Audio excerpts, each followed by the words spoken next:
यहाँ से पूरे पहाड़ का व्यापार संचालित होता था।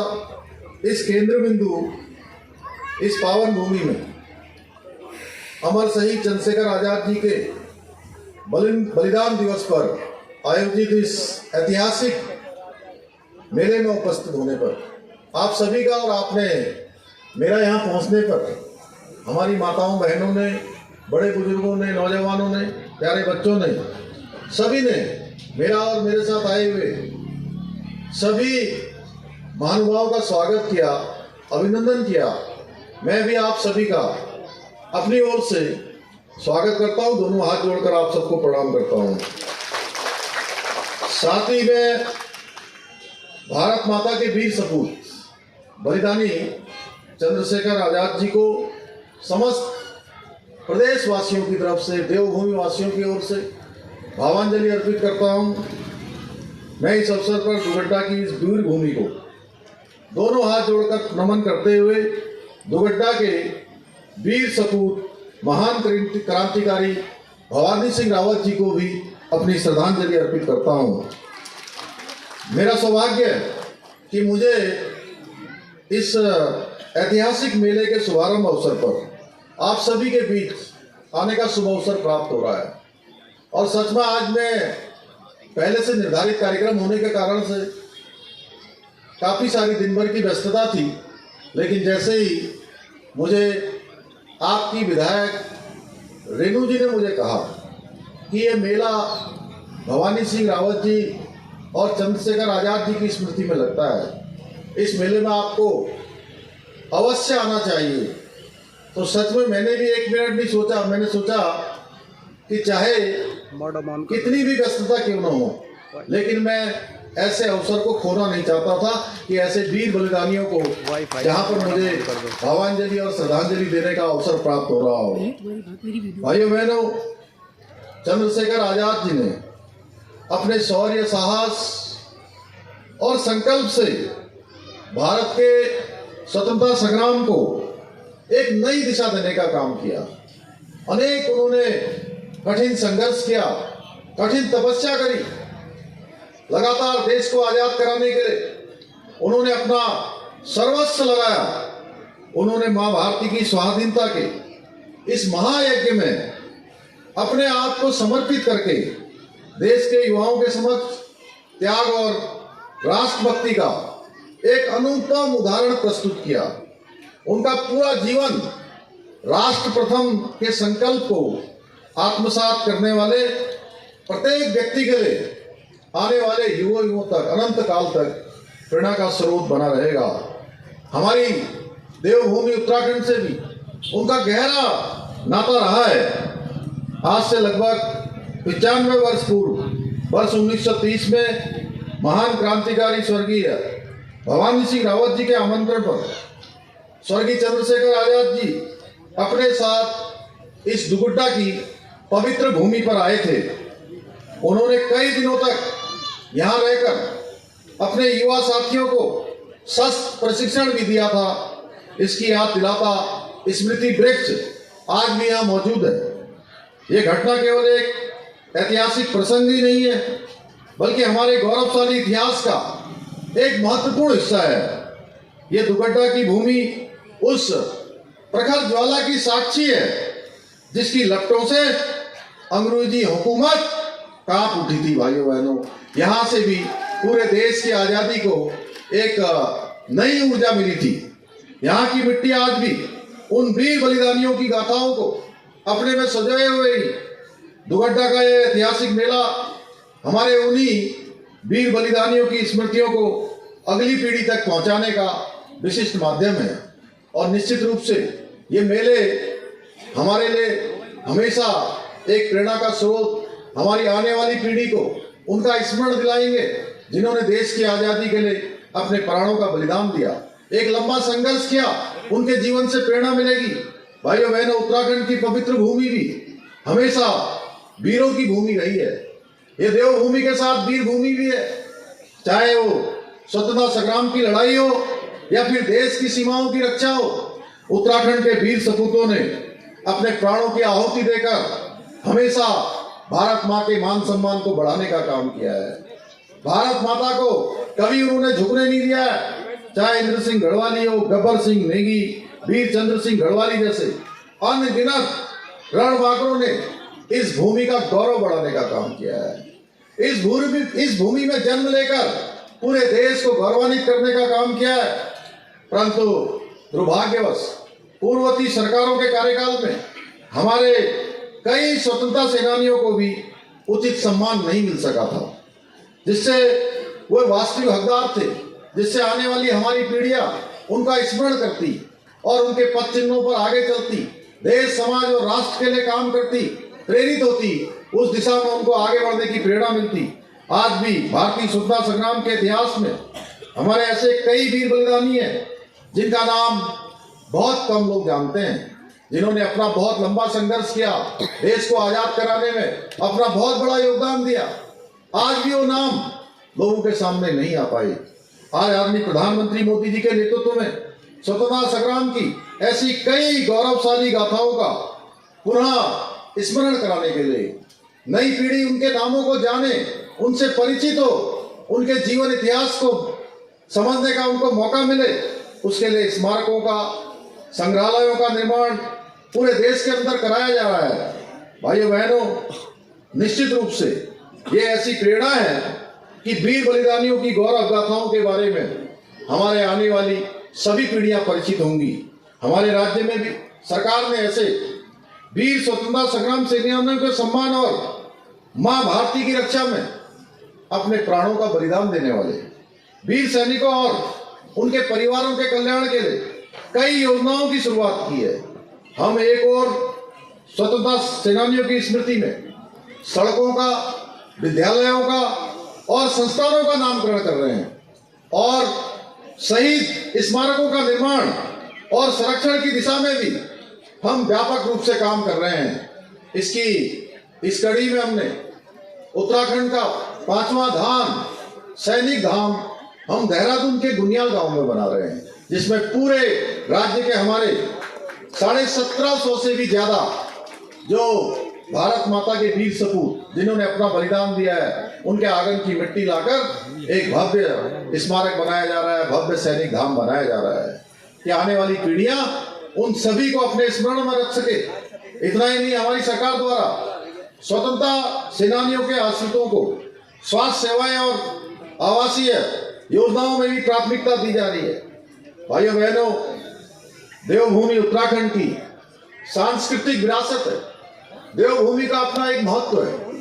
हम सब लोग कहीं भी देश दुनिया के अंदर जाते हैं तो और हम जब भी उनको ये पता लगता है कि ये देवभूमि से आए हैं, ये उत्तराखंड से आए हैं, तो लोगों का हमारे प्रति भाव बदल जाता है। उनके चेहरे का एक अलग प्रकार का उनके भाव आ जाता है, उनके मन मस्तिष्क में छा जाता है कि ये देवभूमि से आए हैं, ये सीधे होंगे, अच्छे होंगे, सरल होंगे, देवताओं के सबसे नजदीक के होंगे। मैं देश की बात नहीं कर रहा हूं, मैं दुनिया के अंदर भी गया हूं, मैंने वहां भी देखा है कि लोग आस्था और श्रद्धा से देवभूमि को देखते हैं। इसलिए देवभूमि की आस्था, श्रद्धा पूरे देश और दुनिया वासियों के मन में हमेशा बरकरार रहनी चाहिए, वो बनी रहनी चाहिए। यहाँ का मूल अस्तित्व है, यहाँ का मूल अस्तित्व बचा रहना चाहिए, उस पर कोई किसी प्रकार का जो है छेड़छाड़ नहीं होनी चाहिए। भाइयों बहनों, इसके मूल अस्तित्व को बचाने के लिए हमने पूरे देवभूमि के अंदर जितने भी अवैध अतिक्रमण थे, कहीं पर नीली चादर चढ़ाकर, कहीं पीली चादर चढ़ाकर, कहीं पर हरी चादर चढ़ाकर 5000 एकड़ से भी ज्यादा ऐसी जमीन थी, उन सभी जमीनों को हमने अतिक्रमण से मुक्त कराया है। भाइयों बहनों, सारी सरकारी जमीनों को मुक्त करवाने का काम किया है कि देवभूमि में इस प्रकार का अतिक्रमण, अवैध कब्जे किसी कीमत पर बर्दाश्त नहीं होंगे। इसी प्रकार अभी रेणु बिष्ट जी बोल रही थी कि प्रदेश के अंदर जिधर देखिए उधर देखिए, अरे भाई कोई आपको यहाँ स्कूल बनाना है, यहाँ अस्पताल बनाना है, यहाँ बड़ा होटल बनाना है, रिजॉर्ट बनाना है या कोई संस्थान खोलना है, उसके लिए हमारी सरकार आपको भूमि का प्रावधान किया है हमने, लेकिन आपने कहा कि हम यहाँ पर बड़ा अस्पताल खोलेंगे, बड़ा स्कूल खोलेंगे। आप एक तरफ कह तो ये रहे कि स्कूल खोलेंगे, अस्पताल खोलेंगे और हजारों लोगों को रोजगार देंगे, दूसरी तरफ जमीन लेने के बाद ना आप उसमें स्कूल खोल रहे हैं, ना आप अस्पताल खोल रहे हैं, ना कोई संस्थान बना रहे हैं, ना हमारे यहाँ के नौजवानों को, यहाँ के लोगों को रोजगार भी नहीं दे रहे हैं। और आपने हजारों एकड़ जमीन आपने कब्जा कर ली है, आपने खरीद ली है औने पौने दामों में, जिनको जरूरतमंद लोगों से आपने उन जमीनों को खुर्द-बुर्द कर लिया है। भाइयों बहनों, हमने कहा ये किसी कीमत पर नहीं चलेगा। ये सांस्कृतिक विरासत, पर्यावरण संतुलन, आम अधिकार, आम लोगों के अधिकारों के लिए कि हमने कहा कि उत्तराखंड में हम अब ये नहीं होने देंगे। भाइयों बहनों, यहाँ पर जिस प्रयोजन के लिए जमीनें खरीदी गई थी, जिन लोगों ने उस प्रयोजन में उन जमीनों को नहीं लगाया है, उनकी ऐसी जमीनों को भी हमने जब्त करने का अभियान प्रारंभ कर दिया है। हम जब्त कर रहे हैं, सरकार में निहित कर रहे हैं। इसके साथ ही लंबे समय से यहाँ की जन भावनाएं थी, यहाँ लोगों के बीच में से लगातार आवाज उठती थी कि उत्तराखंड के अंदर एक सशक्त भूमि सुधार की व्यवस्था होनी चाहिए, कोई भूमि का कानून होना चाहिए। मुझे आप सबको बताते हुए खुशी हो रही है कि हमारी सरकार ने, भाइयों बहनों, आप सब लोग जिसकी मांग कर रहे थे लंबे समय से, जिसकी प्रतीक्षा बहुत सालों से थी, आप सबकी मांग पर 4 दिन पूर्व हुए विधानसभा सत्र के दौरान हमने भू कानून को सदन के अंदर, विधानसभा के अंदर पूर्ण बहुमत से पारित कर दिया है। अब हमारी जमीनों की यहाँ पर इस प्रकार की बंदरबाट नहीं होगी, इस प्रकार से खरीदारी नहीं होगी। ये कानून प्रदेश में अनियंत्रित रूप से जो भूमि खरीद बिक्री पर रोक लगाने के साथ साथ राज्य के मूल स्वरूप को भी सुरक्षित रखेगा। कुछ लोग इस बारे में भी, जब भी हम कोई कानून बनाते हैं तो अपने समय में तो कोई काम इन्होंने किया नहीं, अपने समय में इन्होंने काम किया होता तो आज इनको ये सब कहने की आवश्यकता नहीं पड़ती। जब भी हम कोई अच्छा काम करते हैं उसमें टांग फंसाने का काम जरूर ये लोग करते हैं। अब भ्रामक जानकारी फैलाने की कोशिश कर रहे हैं, लेकिन एक पहाड़ का बेटा होने के नाते मैं आप सभी को आश्वस्त करना चाहता हूं कि ये कानून हमारी देवभूमि की संस्कृति, सम्मान और प्राकृतिक संसाधनों की रक्षा करेगा। साथ ही बाहरी व्यक्तियों द्वारा पहाड़ों में भूमि खरीद पर प्रभावी रोक भी लगाएगा। हमारे यहाँ की जमीनों की जो अनियंत्रित रूप से बंदरबाट हो रही थी, उसको पूरी तरह से नियंत्रण में लाने का काम करेगा। भाइयों बहनों, हमारी सरकार उत्तराखंड को आत्मनिर्भर बनाने के लिए, उत्तराखंड को हिंदुस्तान का श्रेष्ठ राज्य बनाने के लिए, अग्रणी राज्यों की श्रेणी में स्थापित करने के लिए हम संकल्प लेकर काम कर रहे हैं, निरंतर आगे बढ़ रहे हैं।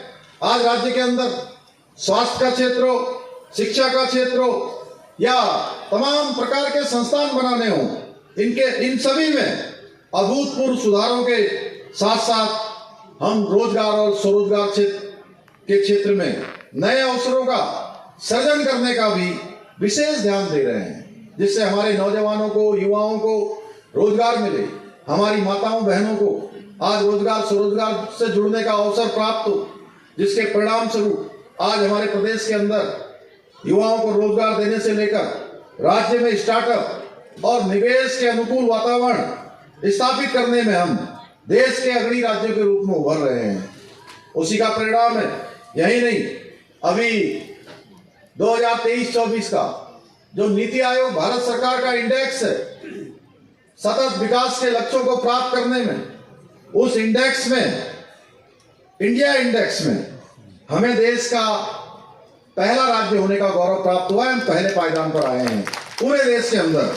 भाइयों बहनों, हमारी सरकार राज्य के प्रत्येक क्षेत्र, प्रत्येक वर्ग को ध्यान में रखकर योजनाएं बना रही हैं ताकि राज्य का समग्र विकास सुनिश्चित किया जा सके। इस समय में हम कई सारी चुनौतियों का हम सामना करना पड़ता है।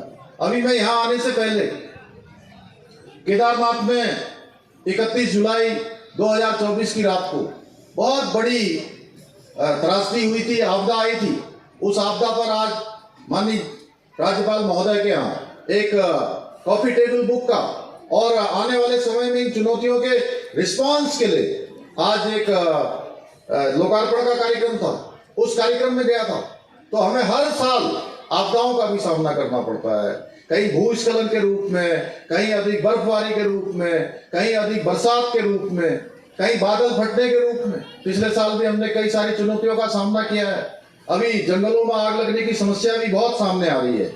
इस समस्या के समाधान के लिए भी आपदा विभाग और वन विभाग द्वारा रोकथाम की पूरी तैयारी की जा रही है। मेरा आप सब लोगों से भी निवेदन है कि हम सब लोग आसपास के वनों के क्षेत्रों में निवास करने वाले लोग निश्चित रूप से हमारे प्रशासन के साथ अपना एक जो सहयोग हमारा पहले के समय में हुआ करता था, पहले के समय में कहीं आग लगती थी तो तुरंत हम उसको बुझाने का प्रयास करते थे। ऐसा लगता था कि ये आग जंगल में नहीं लगी है, बल्कि ये आग हमारे घर की ओर आ रही है। भाइयों बहनों, वो भाव हमारे अंदर फिर से आना चाहिए। उसमें हमको भी योगदान देना है, हमारे प्रशासन के लोगों को भी आग देना है, और जिस वन क्षेत्र में भी अब आग लगेगी वहां के वन विभाग के अधिकारियों की भी हम जिम्मेदारियां तय करेंगे। निश्चित रूप से आने वाले समय में हम इस दिशा में भी विचार कर रहे हैं। इसके अलावा जो आग लगाने वाले लोग हैं, किसी की संलिप्तता पाई जाएगी तो उनके खिलाफ भी गंभीर धाराओं में मुकदमा दर्ज होगा, और जो आग से नुकसान होगा उसकी भरपाई भी निश्चित रूप से उन लोगों से की जाएगी।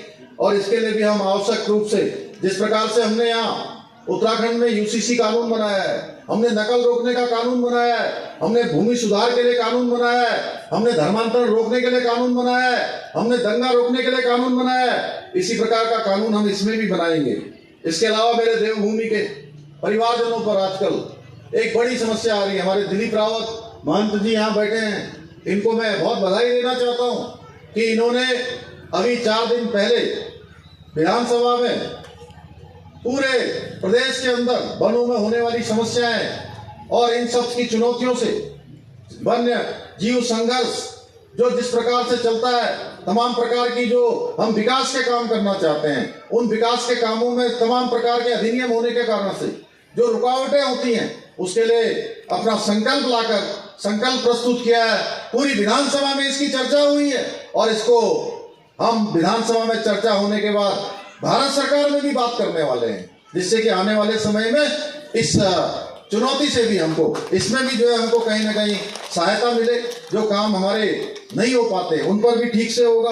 और साथ ही जो वन्य जीव हमला कर रहे हैं, संबंधित अधिकारियों को निर्देश दे दिए गए हैं। इस समय में काफी सारी घटनाएं हो रही हैं कि ऐसे जो नरभक्षी जीव हैं उनके बारे में जो भी कानूनी रूप से आप जो विधि सम्मत चीजें हैं उसको निश्चित रूप से करें, क्योंकि सबकी जान बचाना हमारे लिए बहुत प्राथमिकता है। और इसमें भी जल्दी हम कानून बनाकर निश्चित रूप से अपने परिवार के लोगों को, अपने उत्तराखंड वासियों को, अपने सीमांत क्षेत्र में रहने वाले, जंगलों के आसपास रहने वाले लोगों को राहत देने का काम करेंगे।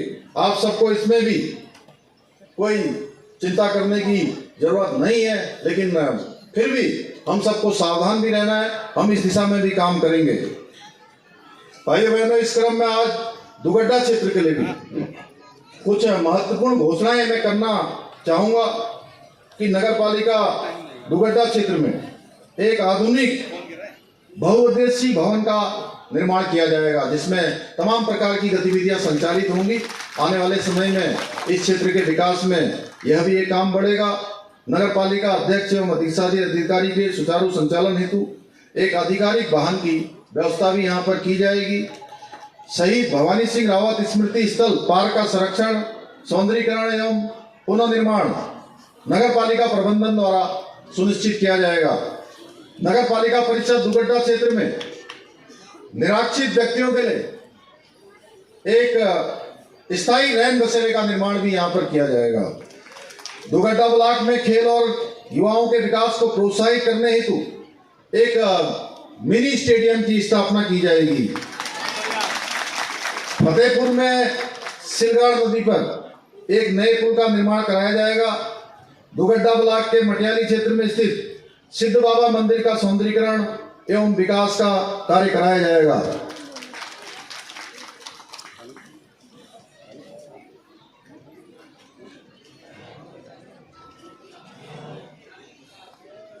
स्वास्थ्य केंद्र जो पीएचसी है, क्योंकि एक तो उसका ठीक प्रकार से उसका नियोजन करके उसको और विकसित किया जाएगा, अच्छा बनाया जाएगा। साथ ही हमारी पार्टी के बहुत फाउंडर मेंबरों में से रहे स्वर्गीय श्री मोहनलाल बोटियाल जी के नाम पर इस पीएससी का नाम रखा जाएगा।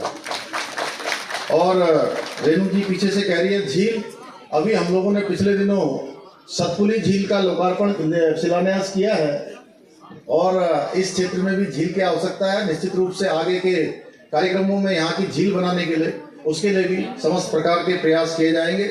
मुझे पूरा विश्वास है कि ये सभी कार्य, अभी इसके अलावा हमारी नगर पालिका की चेयरमैन ने, हमारे सभी जनप्रतिनिधियों ने मुझे बहुत सारे पत्र दिए हैं जो आप सबकी मांगे हैं, आप सबके लिए यहाँ पर होने वाले काम हैं, उन सभी को मैं अपने साथ लेकर जा रहा हूँ। निश्चित रूप से आगे के कार्यक्रमों में, आगे की प्रक्रिया में उनको शामिल किया जाएगा। मुझे पूरा विश्वास है कि ये सभी कार्य इस क्षेत्र के विकास को नई ऊंचाइयों तक पहुंचाने में बहुत महत्वपूर्ण भूमिका निभाएंगे।